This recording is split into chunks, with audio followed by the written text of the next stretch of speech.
You threw it away? The $1,500 watch my father gave me as a birthday gift?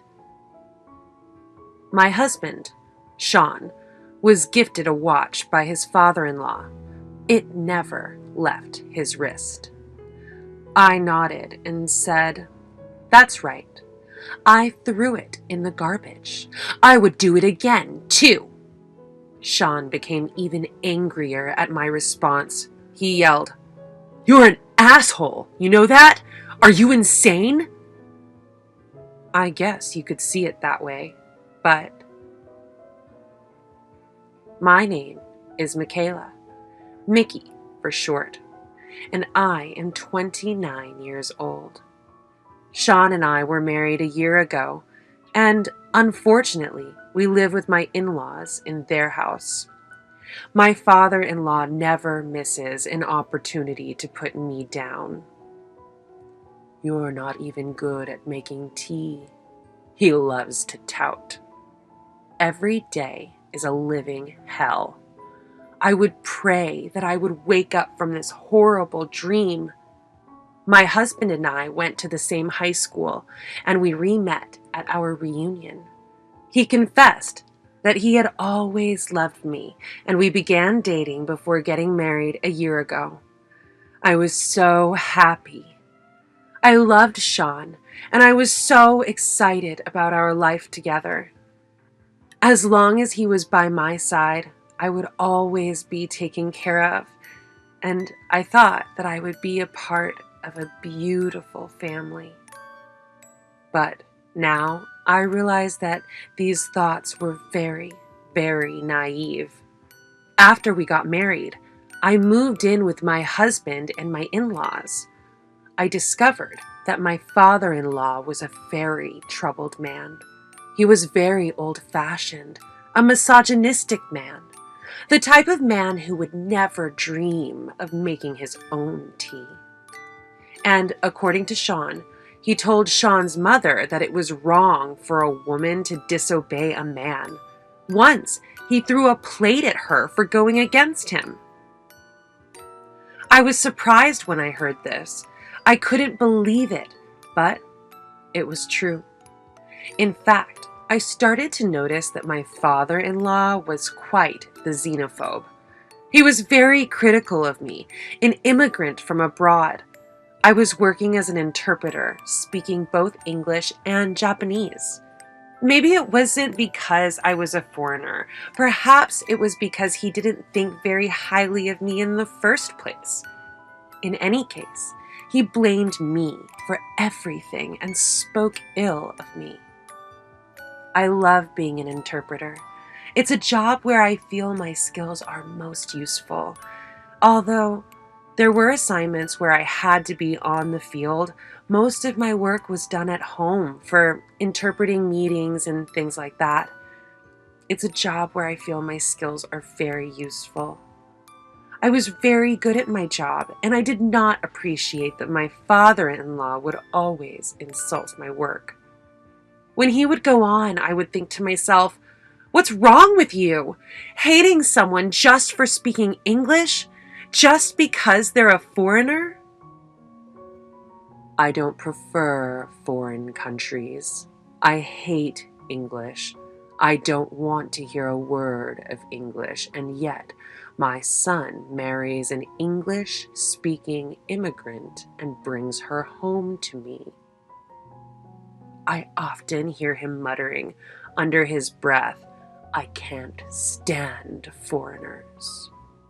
When I overhear him, I just want to cover my ears. He thinks that because I'm from a foreign country, I won't be good at tea ceremony or cooking a proper meal. But I've lived in Japan and I love Japanese culture. I've even taken care to learn Japanese manners. I looked at my father-in-law and said, "Even though I'm from another place, I've lived in Japan and I love Japan. Your behavior is embarrassing." Embarrassed? Who is embarrassed? I thought, you should be embarrassed for saying those heartless words to me just because I'm from another country. But even though I was annoyed by my father-in-law's words, I kept my mouth shut. I thought that even though he said such horrible things, he was Sean's father and I should just put up with it. At first I thought, just because he hates me now doesn't mean he won't learn to like me over time, even though he can't even look at me without a scowl on his face or even try to get to know me because of his prejudice. His words were so sarcastic and hurtful to me every day. I'm going to teach you to be Japanese the right way. He gives me jobs to do around the house. There was cleaning, like laundry, but I also had to rub his shoulders. It made me very sad to think that my father-in-law manipulated us to move in with them because he secretly wanted to make me miserable. At least, that's what it seemed like. I knew that I would never be able to understand him. Although my mother-in-law apologizes for him, she knows she can't say anything to him. I feel sorry for her, and I hated him for thinking he could control other people and make them suffer. I hated my father-in-law for being like this. There were times when I wanted to tell Sean the truth about his parents, but he was very busy with work and he was traveling a lot. I couldn't talk to him about it because I didn't want to worry him. Hey, it's time to make lunch. Hurry up. Since I work from home, I was often at home all day. My job doesn't just let me take breaks whenever I want. The meetings I interpret can go on forever, and it's hard to take a break at a certain time. I wanted to have a late lunch alone. That was my favorite. But my father-in-law had other ideas. Hurry up. He didn't care that I hadn't finished work yet.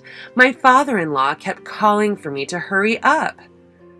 I have to work, so I want to eat lunch on my own time, I tried to explain to my father-in-law one time. This English-speaking job is not good for you. Don't you know it's customary to follow your in-laws' wishes? This is common sense. This is why immigrants are so annoying.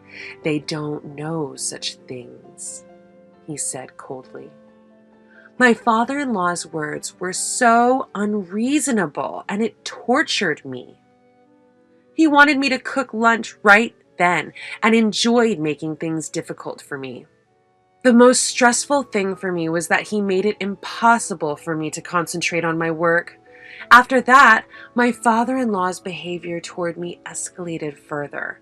He ordered me to clean the room every morning and made unreasonable rules, such as not getting up from my seat for lunch until everyone had finished eating. They would also come into my room and interrupt me when I was working. I don't want to hear English, I was once yelled at in front of my room. It was hard for me. Why do I have to go to this extreme? I had reached the end of my patience with my father-in-law's words and actions when they interfered with my work. If I didn't do something about it, I would lose my important job. And my heart was in shreds from the daily swipes he would take at my mother-in-law. I can't do this anymore. I was so happy to be married to Sean, whom I love. I thought that if I could stay by Sean's side, I would be fine even if things got bad. But, like I said, I was naive. I can't be with my father-in-law like this anymore. I am not happy at all. Tears welled up in my eyes because it was so painful. That night, I decided to talk to Sean about it, and I began crying. When I told him everything that my father-in-law had done to me, he was absolutely mortified. He apologized to me several times. I'm so sorry I didn't realize. I swore I would make you happy, Mickey. Sean confronted my in-laws about my suffering, and they were angry with me. Then, he made me a proposal. "Mickey, let's move out. We don't have to live with my parents. Let's buy an apartment and live together." "Are you sure?" "Of course. I think it is the best thing for the two of us from now on." I was really happy. I felt like I had seen the light in the darkness. I felt reassured, and I was happy to have married this man. So, Sean and I moved out of the house.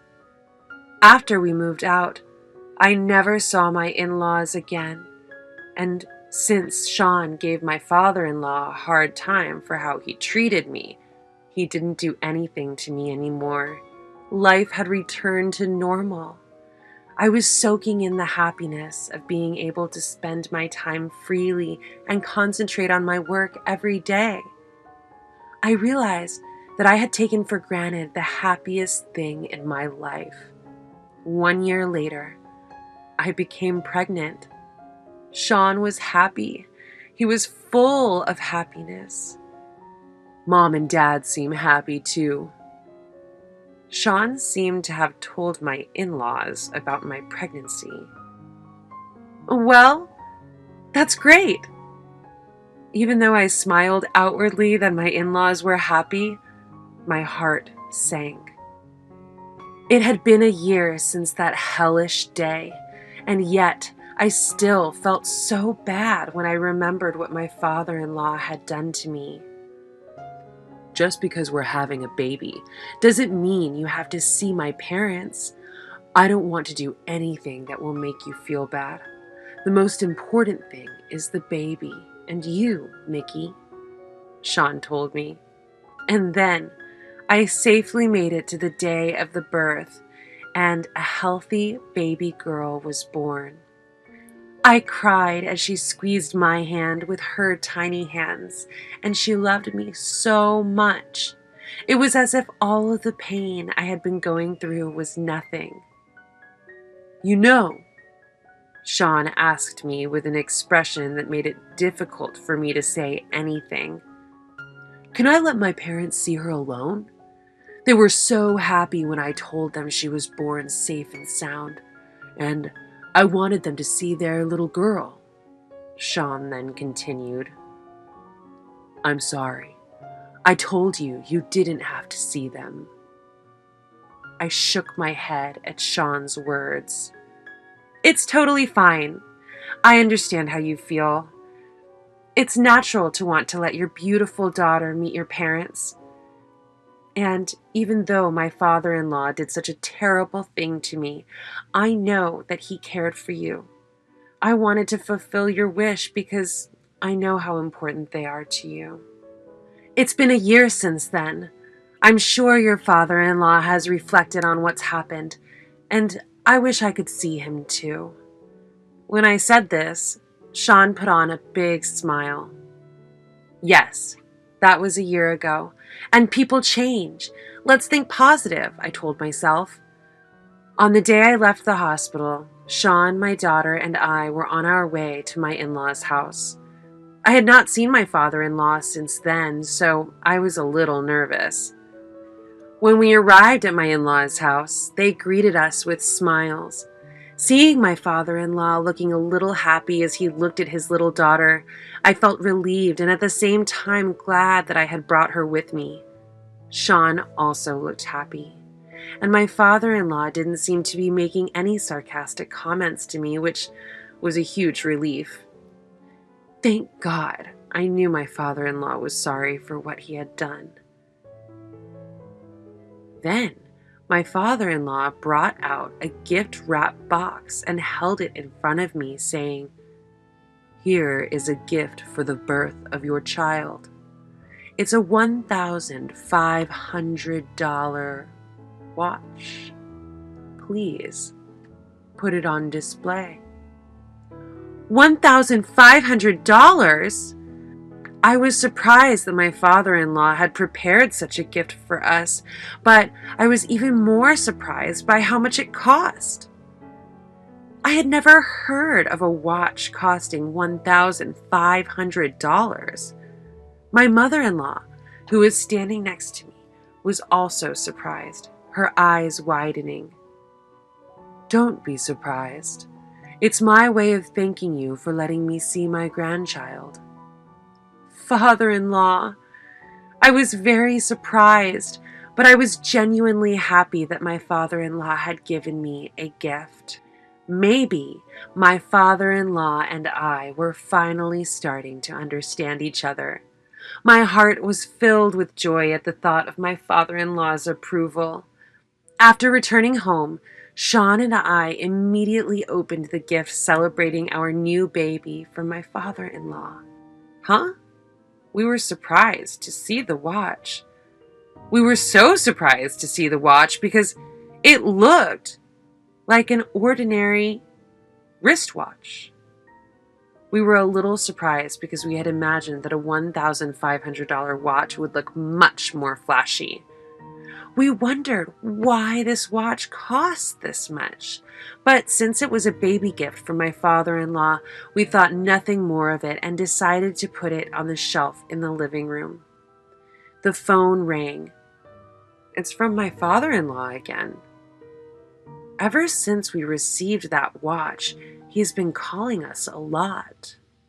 For a little while, they were about things like wanting to hear about his grandchildren, but then, just like a year ago, he began to speak disparaging and accusing words about me. Even when I got fed up and ignored his calls, he would call again and again. I thought he might be getting suspicious of me.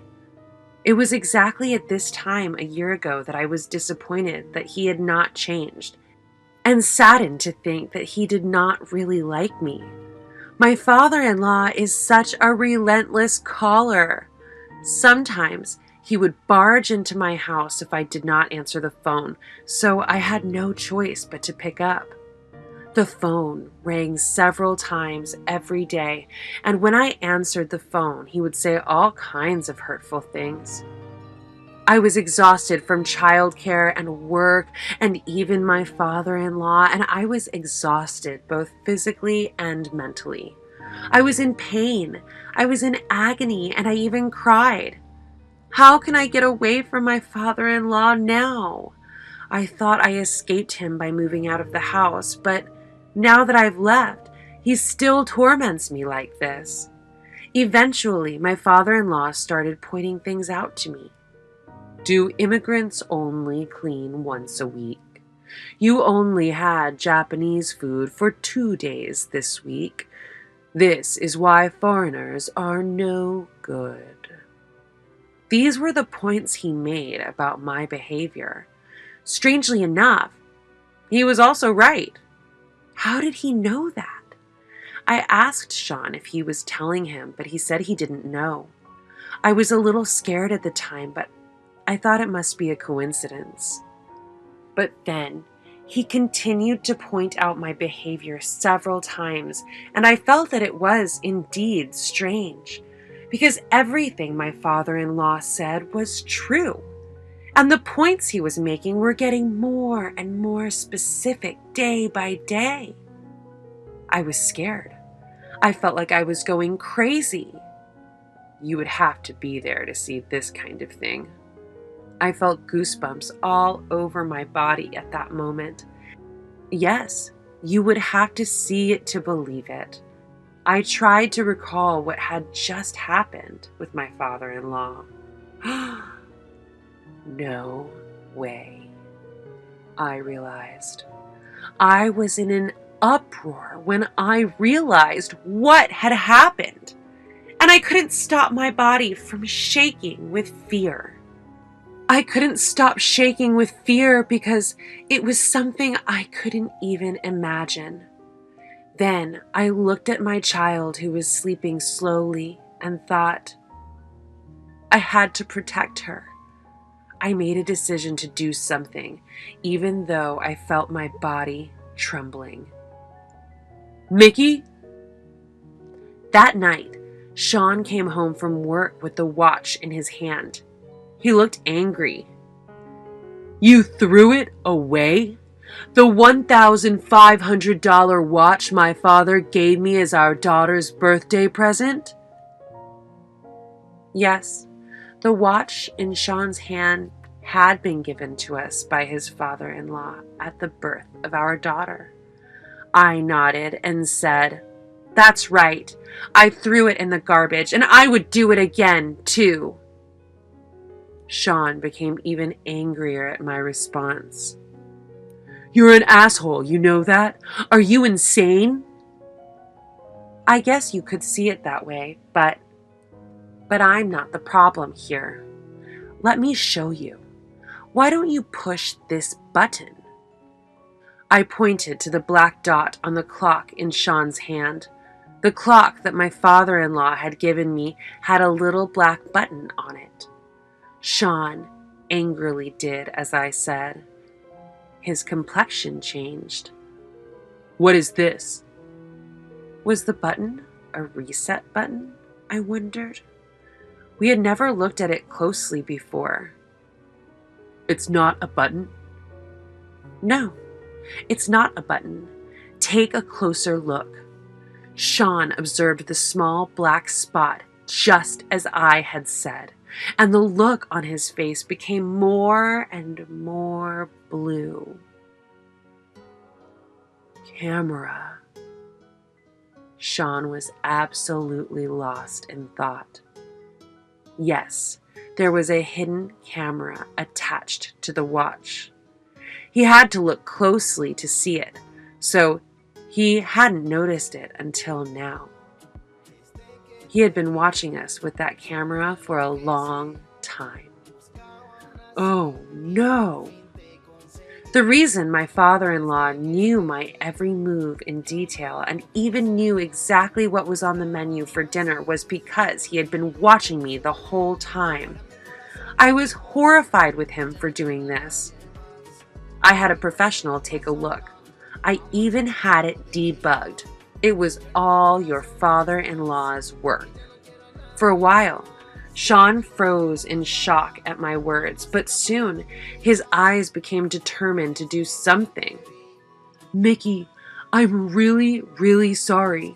I'm sorry I put you through this again. I'll never forgive you, Dad. The next day, Sean and I left our daughter with my parents and headed for my in-laws' house. As soon as we arrived, Sean went to my father-in-law, put the clock in front of him and said, Dad, why do you think we're here? You do know why, don't you? Sean's eyes were filled with anger. My father-in-law's face scrunched up a little at the sight of Sean's temper. What are you talking about? He said in a blank voice. What are you talking about?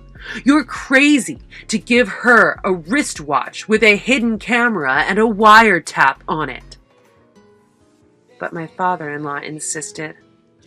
I don't know. Oh yeah? So that's why it cost $1,500, but I had no idea. My father-in-law would never admit it. I could feel my anger rising at my father-in-law's refusal to admit it. Do you have any proof? Any evidence that I did it?